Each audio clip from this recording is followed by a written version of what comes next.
de César, le dresseur d'animaux, de chiens, qui est au Centre Belle demain et qui laisse personne indifférent. Il y a l'Association des médecins vétérinaires du Québec qui dénonce ces façons de faire, et on en parle ce soir, avec des spécialistes du comportement animal et une vétérinaire qui est présidente de cette association-là. Alors, Michel Fournier, avant la pause, vos collègues disaient... c'est reculé, ça, cette façon de penser-là.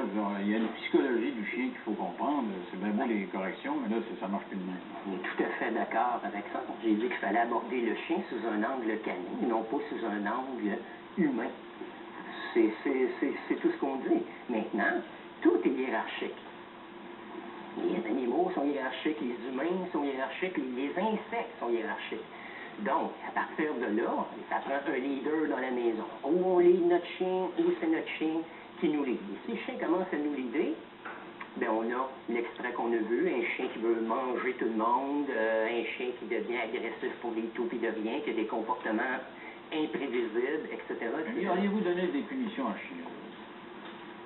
Je connais pas le cas, je peux pas m'investir. Je vous avoue, moi, à 16 ans, j'ai vu 2 émissions. Donc, non, mais c'est important parce que là, si on est propriétaire de chien, Jacinthe, il graphine mon chien puis il mange, je fais quoi avec? Je comprends, vous dites appelez-moi, mais là, à part ça, là, on fait quoi? Il faut trouver l'émotion. Qu'est-ce qui amène ça? Pourquoi il vous mord? C'est peut-être un petit chiot qui mordait, on y trouvera quelque chose d'autre à faire, on y trouvera des jouets, on trouvera d'autres choses. Celui qu'on a vu. En ce moment, avec le gros husky que César frappait parce qu'il avait peur des chiens, parce qu'il était agressif envers les autres chiens, changer l'émotion. Qu'est-ce que ça veut dire? Ça veut dire qu'on va mettre le chien cobaye très loin, on va prendre le chien qui a des réactions agressives et on va changer l'émotion en faisant associer la venue de l'autre chien avec quelque chose d'agréable. Donc, à chaque fois que le chien méchant approche, lui, on va lui donner une chaudière de foie de bœuf. Donc, on va faire changer l'émotion. La vue de l'autre chien amène du bonheur. La vue de l'autre chien amène du bonheur. Au lieu de la vue de l'autre chien amène de la peur et met moment fâché. Parce qu'à chaque fois que l'humain est fâché, l'humain punit. Donc, le chien fait l'association, et ça a été prouvé. Et la science, tu sais, les gens disent, il y a deux, trois techniques. Il n'y a pas de 2, 3 techniques. Il y a la science, puis il y a ce que nos grands-pères disaient. Et la science, c'est prouvé. C'est l'université, c'est scientifique, c'est des bouquins. Il faut aller à l'école pour être un spécialiste. Il ne faut pas apprendre ça, c'est ça. Non, M. Fournier, vous n'êtes pas allé à l'école, vous ne connaissez rien là-dedans. Et César Mellune vous savez que César Mellune n'a même pas de secondaire. J'ai rien contre lui, c'est probablement une excellente personne, je ne le connais pas personnellement, j'ai rien contre la personne.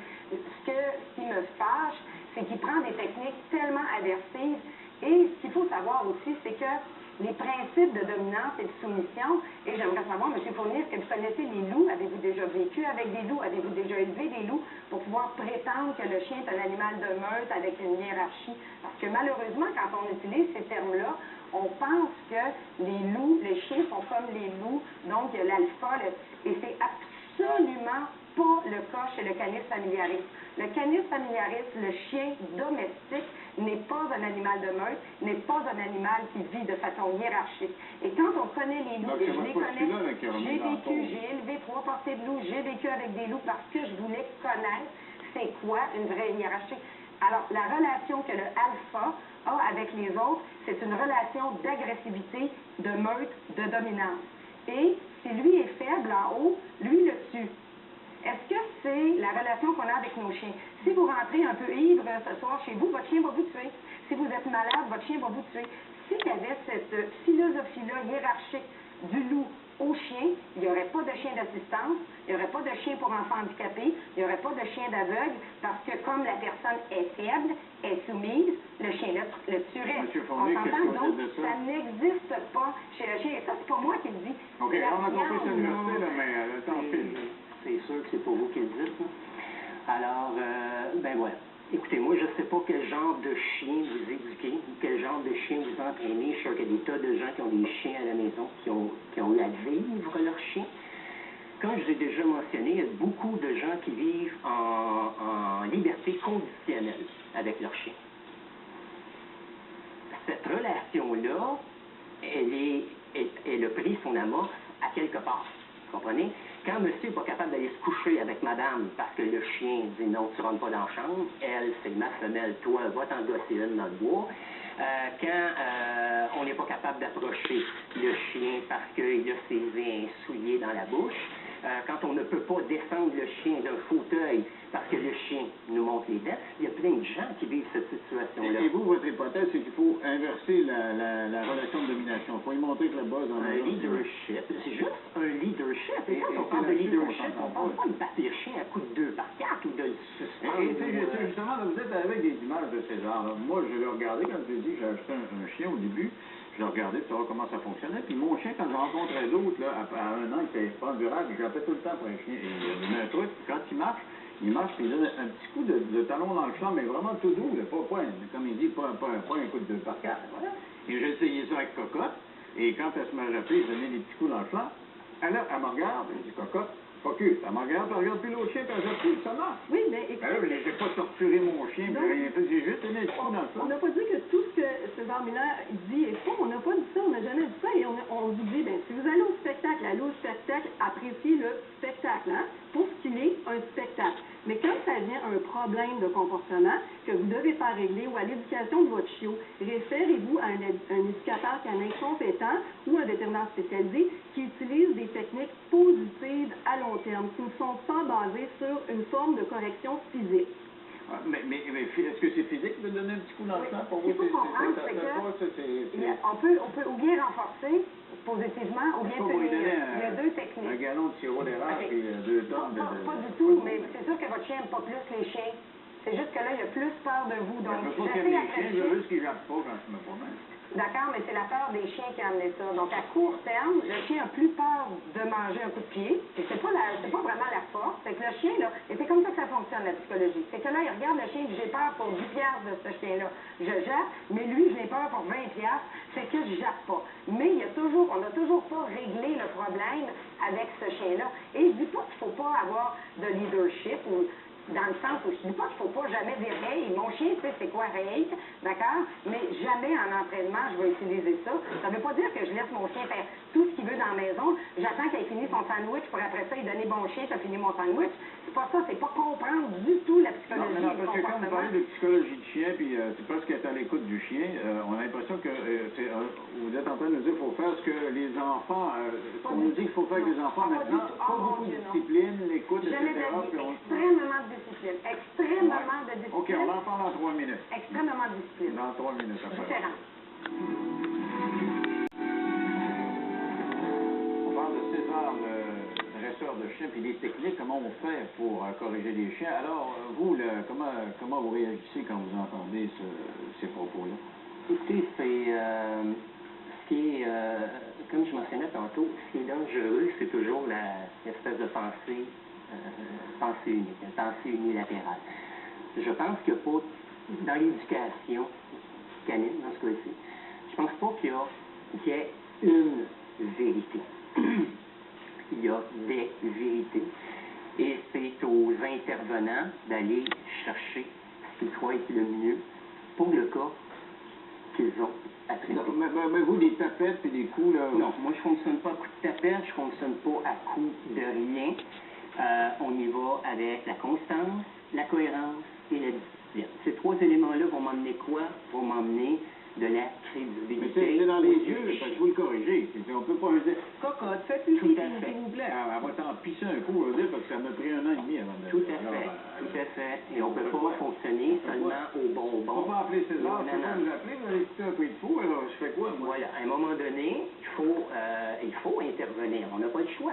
On plonge le chien dans un système qui n'est pas le sien. Donc, on place le chien dans une société faite par l'homme et pour l'homme, puis on dit au chien, bon, là, à cette heure qu'on t'a parachuté ici, là, il faut que tu t'adaptes, mon chien. Donc, on a des meubles. Les meubles, on mange pas ça. On a un plancher en bois flottant, tu fais pas pipi là-dessus. Mes souliers, tu touches pas à ça. Quand les gens arrivent à la maison, tu sautes pas dessus. On ne jappe pas à 2 heures du matin. Il y a des voisins. Oui, c'est normal. C'est ça, c'est normal. Alors, à un moment donné, il faut intervenir. On n'a pas le choix d'intervenir. Il faut communiquer avec l'animal pour lui indiquer. En fait, tenter d'en faire un bon citoyen. Non, mais c'est quoi votre truc? Dans les yeux? Vous parlez fort? C'est quoi? Pas du tout. Je vais installer une laisse. Une laisse et un collier. Une laisse et un collier dans la maison. Pas pour la vie du chien. Le temps qu'on ait établi les règles, parce qu'on peut avoir des règles là, dans la maison jusqu'à demain matin, mais si on ne les respecte pas, ou si on ne les fait pas respecter, pieds de laisse, promène-toi dans la maison. Pourquoi 6 pieds de laisse? Ça me donne une meilleure portée sur l'animal, ça me permet d'intervenir. Dès que le chien va dans un sens qui n'est pas approprié, non, je ramène l'attention du chien sur moi. Dès que le chien me regarde, donc il taille, bon chien. Et là, je lui propose juste un quelques secondes. alternative. La scène, c'est bon, ça, ou c'est... J'ai rien contre ça, mais ça n'a rien à voir avec la hiérarchie du loup puis de tout ça. Là. Rediriger l'animal vers un autre comportement, c'est ce qu'on fait. Mais là, ce que je vois, c'est qu'on focus seulement sur les mauvais comportements du chien. Et moi, j'arrête de focuser sur les mauvais comportements du chien. Le chien exprime 100 comportements par jour. Il doit bien en avoir 50 de bons et 50 de pas bons. Si je focus seulement sur les 50 de pas bons, effectivement, je vais être pris toute la journée à faire non, non, non, puis à tirer sur la liste. Mais si je focus sur les 50 qui sont bons, et c'est ceux-là qui se répéteront, parce que c'est sur ceux-là que je vais mettre de l'attention, c'est ceux-là qui vont se répéter. Caca, puis qui ne mangent pas les meubles, puis qui ne pas à 2 heures du matin. Parfait, donc, gérez votre Même s'ils environnement. ramassent bien la babane. Oh, tu ramasses bien la babane, mais mauditement, tu grappes à la soirée. Parfait. Donc, pourquoi il gère? Parce qu'il a peur. On va gérer son émotion. Ça va prendre 3 jours. Le chien a plus peur, il jette plus. Tu fais pipi dans la maison, on va gérer l'environnement. Le chien est dehors, et dans ta cage, il est attaché après toi. Gère l'environnement. Quand tu fais pipi dehors, on donne un beau biscuit. C'est tout. Au lieu de là, il y a fait pipi, 20 minutes après, on le prend, puis on il sac une volée. Puis mais c'est très humain, ces comportements-là. Hein. L'homme étant stylé, il focus parce que ça crée une volée. C'est tout est dans le ça crée une volée. Pourquoi pas passer à chaîne ça? Tant qu'il y a écouter les pattes comme ça, il ne pourra pas faire pipi nulle part, il ne pourra pas aller nulle part. Quand on comprend la science, une punition, c'est une punition. Arrêter un chien de faire n'importe quoi, c'est punir. Qu'on fasse non, ou qu'on tape avec... Pour le chien, c'est une punition. C'est pas une punition, c'est une communication. Parce que tu ne connais pas la violence. Mais tu ne connais pas la science. Vous voyez la violence dans ça. Je prends le chien, tourne, je lui donne un petit pour amener son attention sur moi. Vous trouvez ça violent? Vous avez dit tantôt, est-ce que vous trouvez ça doux? Non, c'est pas doux. Est-ce que vous Mais pensez que non, attention, vous prenez un contexte, vous prenez les images qui vous arrangent. Ben, il combien existe quand même, d'émissions, ces hommes-là? Elles existent. Il y en a fait combien d'émissions? Oui, je ne sais pas, là, je l'ai vu 2 fois Savez-vous qu'il l'émission. y en existe d'autres images comme ça? Mais sans doute qu'il y en existe d'autres. Alors, Parce que les gens sont capables de faire la part des choses. Les gens sont capables de dire, OK, il y a certains éléments, ouf, je le trouve un peu rock'n'roll. Ça, non, je ne l'adapterai pas. Comme Madame mentionnait tantôt, je ne veux pas non plus Madame Brodeur se battre avec un husky sans livre comme vous avez montré au niveau de l'image. On est tous, d'accord, on est tous pour le gros bon sens. Mais je vais arrêter de voir de la violence partout. On fait tout qu'au chien. Ah mon Dieu, là c'est rendu que M. Lévesque est un violent parce qu'il kick son chien. Vous auriez une pensée unique, il faudrait peut-être l'appliquer. Parce que ce qu'on a vu tout à l'heure, ce sont des images de violence. Il faut nommer les choses. On est d'accord. C'est de la violence. Est-ce que ces hommes-là n'est que ça? Non, il n'est pas que ça, je pense l'ai dit pas tout à l'heure. qu'il n'était Il n'est que pas ça. que Il y avait ça. 5000 personnes C'est pour demain ça au qu'on centre dit, Bell. allez au spectacle, appréciez le spectacle, Voilà. mais ayez un peu de discernement. Parce que vous pensez que les gens n'ont pas de discernement. Ce que je leur dis, c'est que c'est important d'avoir des outils. Et quand son chien a des problèmes, on peut dire, oui, il existe ce que Milan disait, mais il existe aussi ce que mon éducateur canin va me dire, il existe aussi ce que mon médecin vétérinaire va me dire. Oui. Et ça, ça fait partie du discernement. Il faut s'arrêter là-dessus. J'espère J'espère que vous aurez bien du discernement pour avoir entendu les arguments de tout le monde. Merci d'avoir participé.